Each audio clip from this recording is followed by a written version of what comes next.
Good morning, good afternoon, or very good evening to all the students studying in class 10th. Students, in this video, we are going to discuss about a very important lesson, that is 1.2, an encounter of a special kind. This is a very interesting and a very good lesson that we learn a lot from it. या धड्यातून आपण अनेक गोष्टी शिकणार आहोत आणि या व्हिडिओमध्ये आपल्याला संपूर्ण धड्याचं एक्सप्लेनेशन अर्थासहित उदाहरणांसहित पाहता येणार आहे. So let us start our first activity, that is warming up. In the warming up, first is chit chat. In chit chat there are four questions given. We are just going to go through the questions. What do you see in the picture? What is the picture all about? A girl is carrying a puppy in a tub. या ठिकाणी एक मुलगी हा पपी काय करतेय, घेऊन चाललीये. अगदी आपल्या डोक्यापर्यंत पाणी जवळपास तिच्या आहे आणि त्याच्यातून त्या पपीला ती घेऊन चाललीये. What do you think the girl is trying to do? Why? The girl is trying to save the puppy. या चित्रातून आपल्याला स्पष्ट दिसतंय की तिला तो पपी वाचवायचा आहे. खूप पाणी किंवा पूर आलेलं असणार आहे आणि स्वतःच्या जीवाची पर्वा न करता ती ते काम करते. The girl is trying to save the puppy because that puppy must be in a danger. त्या पपीला तो पपी धोक्यामध्ये किंवा तो डेंजर मध्ये असणार आहे म्हणून त्या पपीला वाचवायचंय तिला, म्हणून ती ते काम करते. Next, if you were in the place of that girl what would you do? तुम्ही जर तिच्या जागी असता तर काय केलं असतं? इफ आय वर in the place of that girl I would have done the same. आपण सुद्धा तेच केलं असतं, बरोबर आहे की नाही? आपल्याला सुद्धा छोटे प्राणी आवडतात आणि मुळातच कोणत्याही प्राण्यांना त्रास देऊ नये हे आपल्याला लहानपणापासून शिकवले गेले. Then, do you think she will become successful in her mission? Yes, she will definitely become successful in her mission.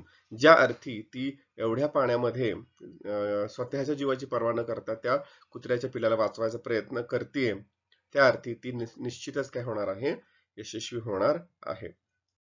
Then in this activity we have to match these four words with the headings. या ठिकाणी चार ABCD चार words दिलेले आहेत, pictures दिलेले आहेत.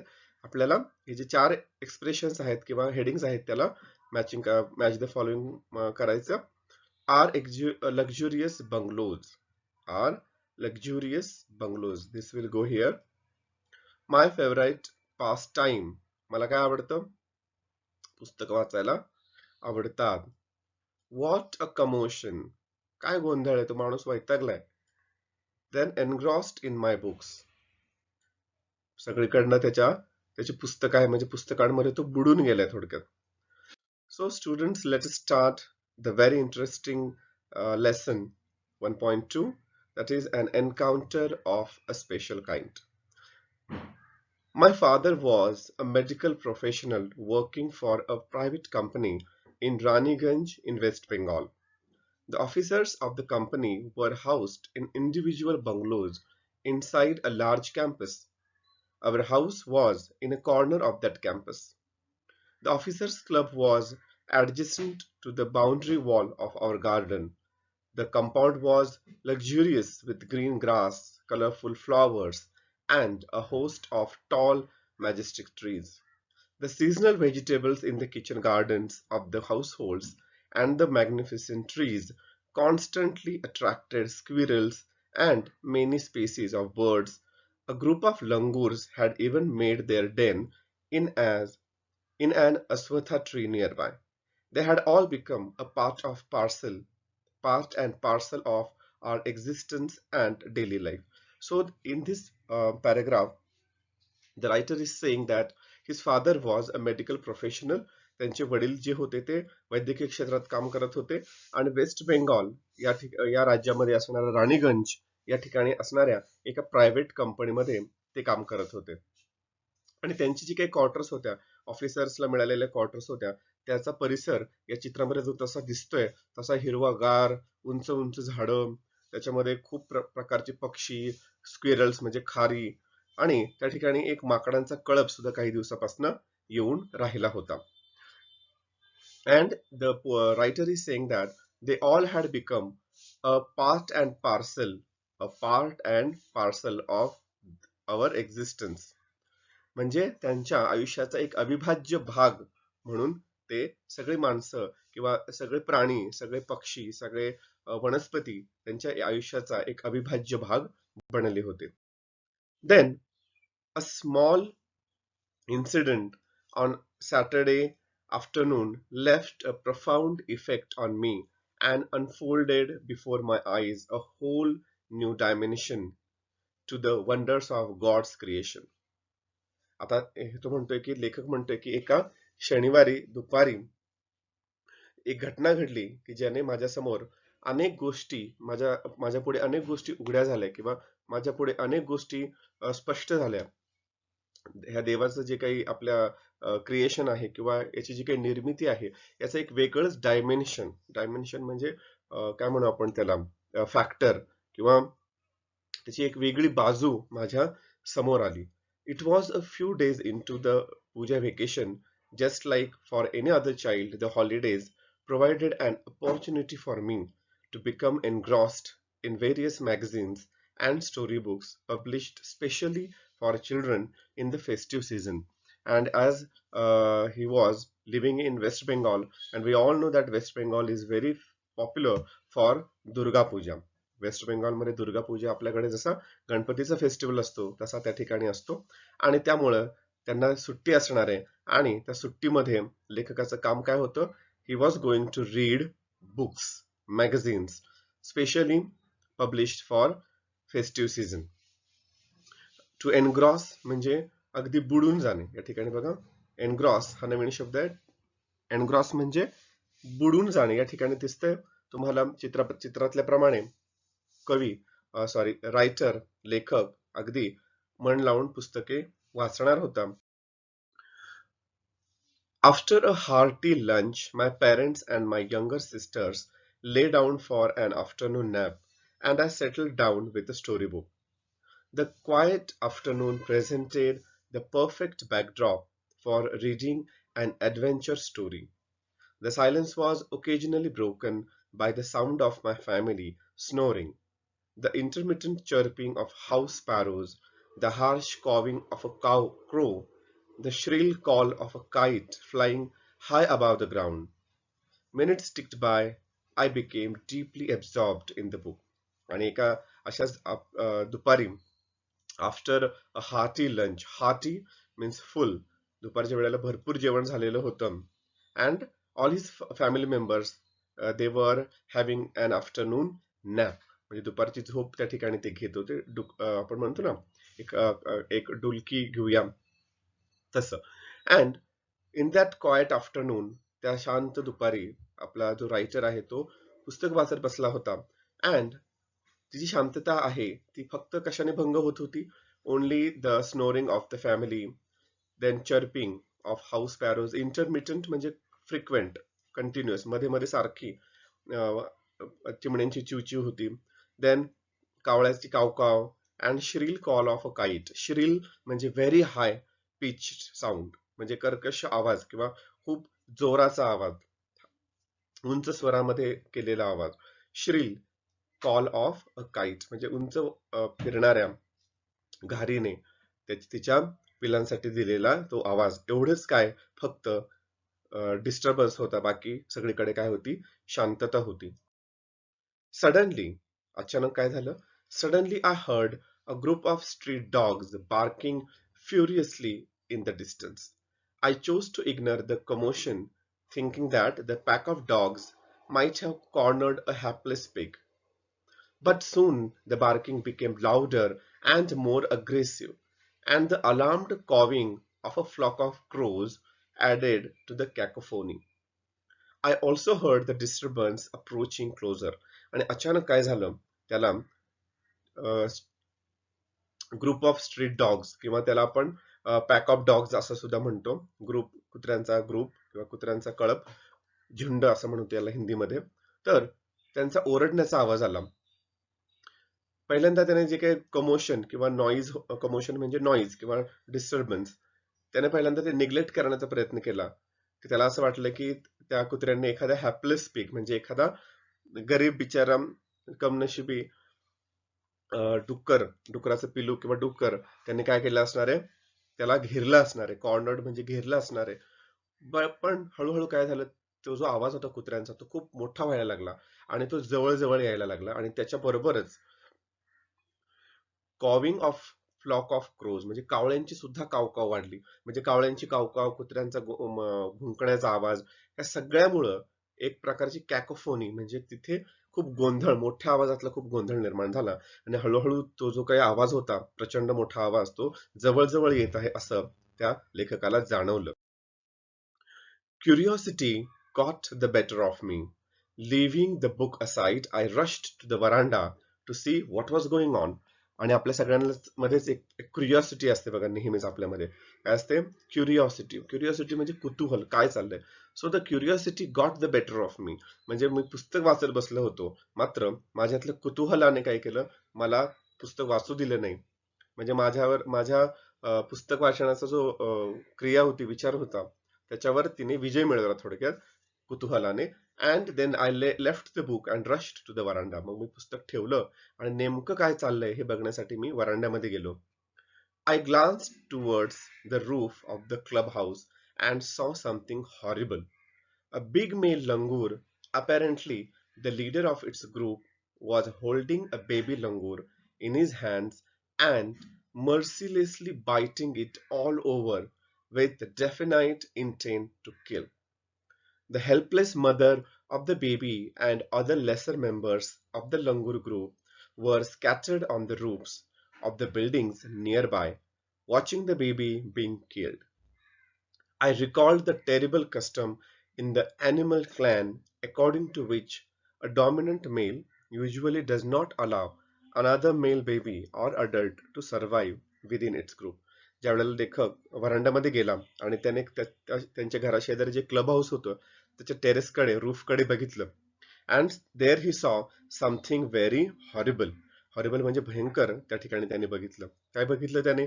A big mail लंगूर, जो त्यांच्या लीडरच असणार आहे, was holding a baby langur. त्याने एक छोटस बाळ त्या ठिकाणी पकडलेलं हातामध्ये. And he was mercilessly biting it all over with definite intent to kill. आणि अतिशय क्रूरपणे त्याने ते धरलेलं हातामध्ये आपल्या आणि त्याला सगळीकडे तो चावा घेत होता. आणि नक्कीच त्याला काय करायचं होतं, त्या छोट्या पिल्याला मारून टाकायचं होतं. आणि त्याची आई आणि त्या कळपामधले, त्यांच्या लंगूरच्या कळपामधले इतर मेंबर्स, सदस्य, हे सगळं शांतपणे इकडे तिकडे बसून बघत होते. कोणी काहीही करू शकत नव्हतं. हे सगळं बघून लेखकाला एका खूप भयंकर प्रथेची जाणीव झाली किंवा त्याला आठवण झाली. प्राण्यांमध्ये, वेगवेगळ्या प्राण्यांमध्ये क्लॅन म्हणजे मोठा कळप, प्राण्यांचा जेव्हा मोठा कळप असतो आणि त्याच्यामध्ये जो डॉमिनंट मेल असतो, डॉमिनंट म्हणजे पॉवरफुल, सुपेरियर, की ज्याची सत्ता त्यांच्यामध्ये असते, लीडर असतो तो इतर जर त्या कळपामध्ये म्हणजे मेल यंग वन्स किंवा मेल बाळं किंवा पुल्लिंगी बाळं जन्माला आली तर त्यांना जिवंत राहू देत नाही. थोडक्यात काय, की आपल्या पेक्षा वरचढ कोणी होऊ नये याची काळजी ह्या प्राण्यांच्या कळपांमध्ये घेतली जाते. Then, without losing any time, I gathered a stout stick in one hand and hurled a piece of stone at the marauding langur. The langur was so infuriated that it hardly took any notice of my assault. But then I started throwing more stones. The dogs on their part raised their pitch of cry.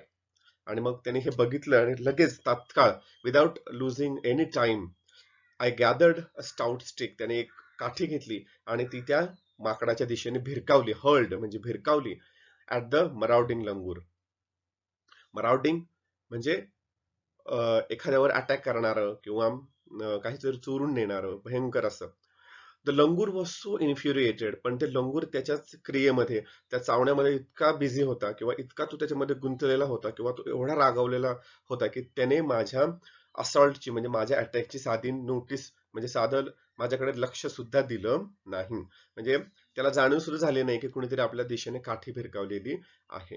But then I started throwing more stones. पण मग मी थांबलो नाही. मी काय केलं, अजून टाकत राहिलो, दगड टाकत राहिलो आणि माझ्याबरोबरच कुत्रे सुद्धा जास्त भुंकायला लागले.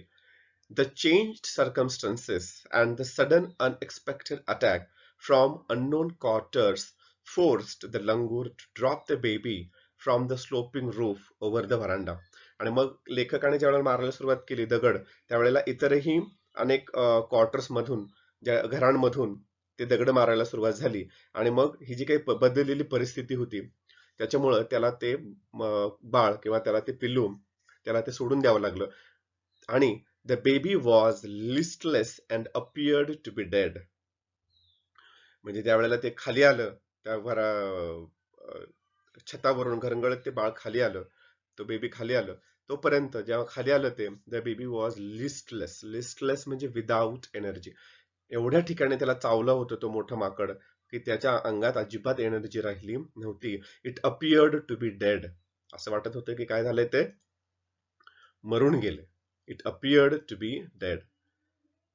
As its body started to slide down, the excitement of the pack of dogs grew manifold at the prospect of a good kill and meal. आणि ज्या वेळेला ते घरंगळत खाली येत होतं, when it started sliding down, the excitement of pack of dogs grew manifold. म्हणजे जसं ते खाली यायला लागलं तशी कुत्र्यांची एक्साइटमेंट, म्हणजे कुत्रे काय व्हायला लागले, एक्साइट व्हायला लागले, भुंकायला लागले असतील किंवा इकडे तिकडे पळायला लागले असतील. They were waiting for the little one to come down, and as soon as the little one was to come down, they was going to attack, or they were going to catch hold of that baby langur. ते खाली पडलं असतं तर पटकन त्यांनी काय करणार होते, ते त्याला पकडणार होते, because they wanted to eat that baby langur. कारण त्यांची ती काय होती, आयतं त्यांना ते शिकार किंवा आयतं त्यांना ते जेवण मिळणार होतं. ऍट द प्रॉस्पेक्ट म्हणजे फ्युचर बेनिफिट. त्यांना आता कळालं की हे लंगूर, बेबी लंगूर खाली येते आणि आता हे कोणाला मिळणार आहे, आपल्यालाच मिळणार आहे आणि आपल्याला आरामशीर आपली मेजवानी मिळणार आहे. Keeping the dogs at bay with the stick, I managed to catch hold of the baby langur's tail just as it tipped over the edge of the tiled roof. The baby appeared inert and lifeless. It was indeed a male baby. आणि कुत्र्यांचं जे काही कळप होता तो त्यांना कुत्र्यांना खायचंच होतं त्याला किंवा पकडायचंच होतं. But writer managed to move away the dogs. पण तो जे काही लेखक होता त्याने काठी साह्याने त्या माकडांना पळवून लावलं, सॉरी त्या कुत्र्यांना पळवून लावलं आणि ते माकड त्याने घेतलं. अँड इट वॉज इनर्ट म्हणजे मोशनलेस, पॉवरलेस, त्याची अजिबात हालचाल होत नव्हती. And it was indeed a male baby. जसा रायटरचा अंदाज होता लेखकाचा तसंच झालं. It was indeed a male baby. ते खरोखर एक मेल किंवा नर माकड होतं. By this time, my parents and sisters had come out onto the veranda and were witnessing my rescue operation. Some of our neighbors had also gathered in the distance. आणि एवढा गोंधळ बराच वेळ झाला. कुत्र्यांचा आवाज, ह्या सगळ्या गोंधळात त्याची फॅमिली, लेखकाची फॅमिली बाहेर वरांड्यामध्ये आली आणि ती फॅमिली त्याचं रेस्क्यू ऑपरेशन बघत होती. म्हणजे लेखक जे काही रेस्क्यू ऑपरेशन म्हणजे सोडवणूक करत होता त्या माकडाची पिलाची, ते सगळे बघत होते. I took the baby langur to our backyard and gently laid him on the floor inside the poultry coop. त्याने ते लंगूर मागे आणलं त्याच्या बॅकयार्ड मध्ये आणि त्यांचा कोंबड्या ठेवण्याचा जो कूप असेल किंवा खुरडा आपण त्याला म्हणतो, त्यात त्याने त्या लंगूरला ठेवलं. His body was full of deep bite marks and scratched. Blood was oozing from some of the wounds. आता एवढं मोठं माकड जर त्याला चावत असेल तर आपण कल्पना करू शकतो की त्याची काय हालत झाली असेल. सगळीकडे त्याला चावल्याच्या खुणा होत्या, बाईट मार्क्स होते, ओरखडे होते. And the blood was oozing from some of the wounds. म्हणजे रक्त बाहेर येत होतं. ऊज म्हणजे बाहेर येणे. The baby remained motionless. My father provided first aid to clean the wounds and stop the bleeding. I was relieved to find out that the baby was breathing, even though his breaths were shallow. आता एवढ्या सगळ्या प्रयत्नानंतर, म्हणजे एवढ्या सगळ्या attack नंतर त्या बाळामध्ये, त्यांना माकडामध्ये काही त्राण राहिलं नव्हतं. But it was breathing. पण ते श्वास घेत होतं. Though the breathing was shallow. Shallow म्हणजे खूप हळूहळू ते श्वास घेत होतं, पण ते मेलेलं नव्हतं. Then his father gave him a first aid. त्यांच्या वडिलांनी त्याला फर्स्ट एड आणून दिलं आणि म्हणून जेणेकरून तो त्याचं जखमा क्लीन करेल. Splashes of cold water made the baby stir, and after a few shaky attempts, he sat up. He was in state of shock and started trembling like a leaf in the wind. His two little twinkling eyes welled up with tears, and he started to sob with a muffled cry, just like a human child would after experiencing trauma. I offered him a peeled banana, which he accepted with his unsteady hand and began taking hesitant bites. या ठिकाणी जसं एक माकड दिसते भिजलेलं, गारठलेलं किंवा tension मध्ये, तशाच प्रकारचं ते माकडाचं पिल्लू होतं. त्या लेखकाने त्याच्या अंगावर काही थंड पाण्याचे थंड पाणी त्याच्यावरती टाकल्यानंतर, शिंपडल्यानंतर त्याला ते थोडंसं हललं आणि मग हळूहळू जसं एखाद्या वादळामध्ये एखादं पान हलतं ना, तशा प्रकारे ते हलत हलत उठलं आणि त्याचे जे ते डोळे होते, त्याचे डोळे रडत होते, म्हणजे त्याच्या डोळ्यांतून अश्रू येत होते. Two little twinkling eyes welled up with tears. खूप रडत होतं ते. आणि जसं एखादं बाळ स्पुंदून स्पुंदून रडतं ना, मफल्ड क्राय म्हणजे हळू आवाजामध्ये स्पुंदून स्पुंदून रडतं, आठवून आठवून रडतं. It was muffled, it was sobbing like that. Sob म्हणजे हळूहळू रडणे. ट्रॉमा म्हणजे ग्रेट डिस्ट्रेस. जसं आपल्याला खूप दुःख झाल्यानंतर जसं आपण रडतो, तशा प्रकारे ते रडत होतं. I offered him a peeled banana. मी त्याला एक सोललेलं केळ दिलं. पील्ड बनाना म्हणजे एक सोललेलं केळ. त्या ठिकाणी मी त्याला दिलं. And it took the banana with unsteady hands. म्हणजे त्याचे हात सुद्धा थरथरत होते. त्याने त्या थरथरत्या हाताने ते घेतलं. And he started taking hesitant bites. म्हणजे तोपर्यंत सुद्धा त्याला विश्वास नव्हता की मी सुरक्षित आहे किंवा नाही. अजून सुद्धा त्याला भीती होती की ते माकड कुठून तरी येईल आणि मला उचलून घेऊन जाईल, मला मारून टाकेल. तर हेजिटंट बाईट्स म्हणजे आरामशीर ते खात नव्हतं. ते अतिशय घाबरल्यासारखं हळूहळू ते केळ खायला लागलं. My attention was fixed on the revival of the baby langur. Suddenly I had an uncanny feeling of being watched. आणि त्याचं सगळं जे अटेन्शन होतं लेखकाचं, ते काय होतं, पूर्णपणे त्या लंगूरवरती, बेबी लंगूरवरती होतं. सगळ्या लक्ष त्याचं त्याच्याकडे होतं. पण तेवढ्यात त्याला एक अनकॅनी म्हणजे एक अशी विचित्र भावना, अनकॅनी म्हणजे एक विचित्र भावना त्याच्या मनामध्ये आली की मला कोणीतरी बघतंय. समवन इज वॉचिंग मी. आपल्याला सुद्धा असं बऱ्याच वेळाला होतं. आपण एखाद्या गाडीमध्ये बसलेलो असलो किंवा कुठे पब्लिक प्लेसमध्ये बसलेलो असलो, तर आपल्याला एक प्रकारची विचित्र भावना निर्माण होते की जर आपल्याकडे कोणी बघत असेल तर आपल्याला कळतं. आपला जो सिक्स्थ सेन्स आपण म्हणतो, तो आपल्याला सांगतो की someone is staring at you, watching at you. मग त्याला फक्त तसं वाटलं आणि मग त्याने I turned away from the coop and looked up. वर बघितलं मी. There sat the mother langur on our kitchen room watching every move I made. She simply sat there quietly as if convinced that no harm was being done to her child. आणि वरती त्याने बघितलं तर त्याला त्या माकडाची आई दिसली. त्या ठिकाणी ती शांत बसून होती. तिला समजलं होतं की तिचं बाळ जे आहे ते एका सुरक्षित हातामध्ये आहे. त्या बाळाला आता कोणीही काही करू शकत नाही. या चित्रामध्ये दिसते त्या प्रकारे ती बसून त्याच्याकडे बघत होती. Meanwhile, the baby sensed the presence of his mother and started to sob and cry a little louder. आणि तसं आपल्याकडे आपलं बाळ असतं आणि आईला बघून जास्तच रडायला लागतं. त्याप्रमाणे त्याला सुद्धा कळालं की आपली आई इथे कुठेतरी आहे. And he started to sob and cry a little, louder. I, I retreated from the door of the coop to allow the mother access to her baby. आणि मग लेखक काय झाला, तिथून निघून थोडा बाजूला झाला. Retreated from the door. तिथून थोडा बाजूला झाला जेणेकरून त्या आईला तिच्या बाळापर्यंत येता येईल. Immediately the mother descended on the floor of the coop and picked up the baby in her arms. She gave the baby a thorough body inspection to check his injuries and then cuddled him tightly in her bosom. ती पटकन खाली आली. To descend म्हणजे खाली येणे. आणि काय केलं तिने ते बाळ आपल्या हाताने उचलून घेतलं आणि शी did a thorough inspection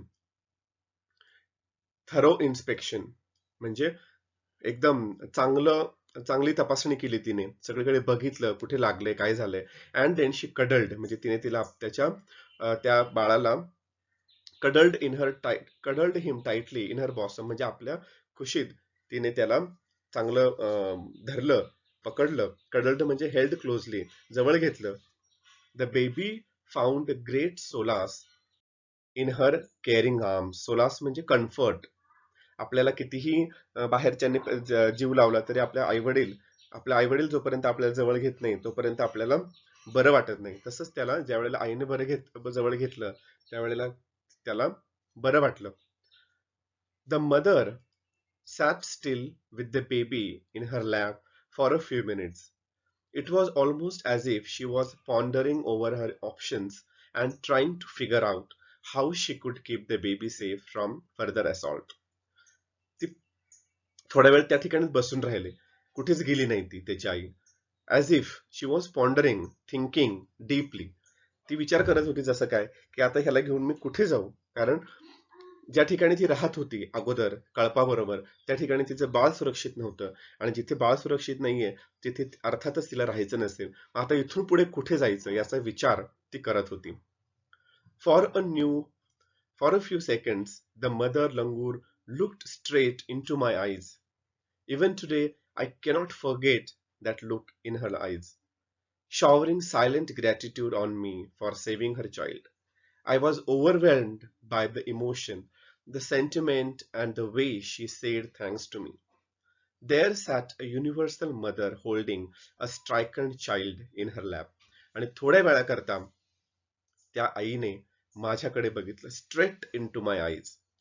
to look straight into one's eyes म्हणजे अगदी डोळ्यात डोळे घालून बघितलं. आणि ते जे काही होतं डोळ्यात डोळे घालून बघणं त्या माकडीनीचं ते अजूनही लेखक विसरू शकत नाही. Because it was so overwhelming with emotion.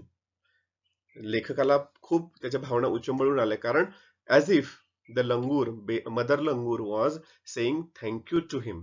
असं जसं काय ती त्याला थँक्यू म्हणते. बघा प्राण्यांना सुद्धा इमोशन्स असतात.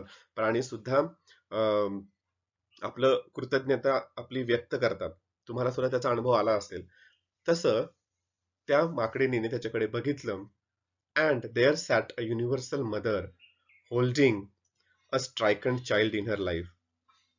युनिव्हर्सल मदर म्हणजे वैश्विक माता, की कोणत्या प्रकारची माता असू दे, प्राणी, माणूस, पक्षी, कुठलीही आई असली तरी आपल्या पिलासाठी ती आपला सुद्धा जीव धोक्यात घालू शकते. पिलाची काळजी ही सगळ्यांनाच असते. स्ट्रायकन म्हणजे सफर्ड, म्हणजे ज्या पिलाला खूप त्रास झालेला आहे अशा पिलाची माता त्या ठिकाणी बसलेली होती. Then in a flash she jumped with her baby clinging to her belly and reached our kitchen roof. She surveyed the area for the vicious male langur and then leapt away in the direction opposite to the place of the violent encounter. आणि in a flash म्हणजे एका क्षणात ती किचनच्या वरती रूफवर टेरेसवर गेली आणि तिथून तिने सगळीकडे बघितलं. She was looking for vicious male langur. Vicious म्हणजे विकेट, दुष्ट.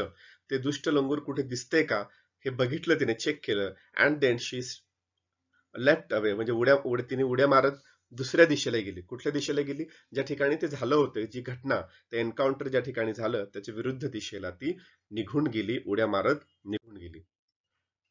The brief meeting with the mother and the baby langur convinced me that interspecies communication and mutual trust is indeed a reality, and should anyone strike the right chord, the relationship hums into action. आणि ही जी काही घटना घडली त्याने मला एक गोष्ट चांगली समजली की इंटरस्पेसिस कम्युनिकेशन म्हणजे आपण पण माणूस ते माकड पण आपल्या जाती वेगळ्या आहेत. म्हणजे आपण बायोलॉजिकल लँग्वेज मध्ये स्पेसिस म्हणतो ती वेगळी आहे. आपण माणूस आहोत, ते माकड आहेत. पण वेगवेगळ्या जातीच्या प्राण्यांमध्ये कम्युनिकेशन होऊ शकतं आणि त्यांचा परस्पर विश्वास म्युच्युअल ट्रस्ट हे सुद्धा असू शकते. आपल्याला हे माहितीच आहे, कारण आपण सुद्धा कुत्रा पाळतो, मांजर पाळतो, आपल्याकडे जनावरं आहेत आणि ते आपल्यावर विश्वास ठेवतात, आपण त्यांच्यावर विश्वास ठेवतो आणि त्यांना भूक लागली किंवा तहान लागली हे आपल्याला सुद्धा कळतं. इंटरस्पेसिस कम्युनिकेशन. तर हे कळतं, पण ह्याच्यासाठी काय पाहिजे? आपल्याला विश्वास पाहिजे, आणि विश्वास असेल तर the relation hums into action. म्हणजे एखाद्या प्राण्याला आपण जीव लावला तर आपले रिलेशन सुद्धा चांगल्या प्रकारे येऊ शकतात, होऊ शकतात, प्रत्यक्षात येऊ शकतात. टू हम इनटू ऍक्शन म्हणजे प्रत्यक्षात येणे, बिकम्स ऍक्टिव्ह.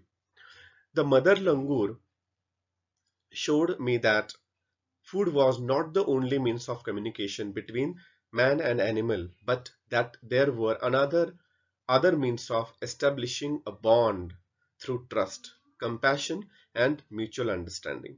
म्हणजे जेवण फक्त एखाद्या प्राण्याला खायला दिलं तरच ते आपल्याजवळ येतं असं नाही.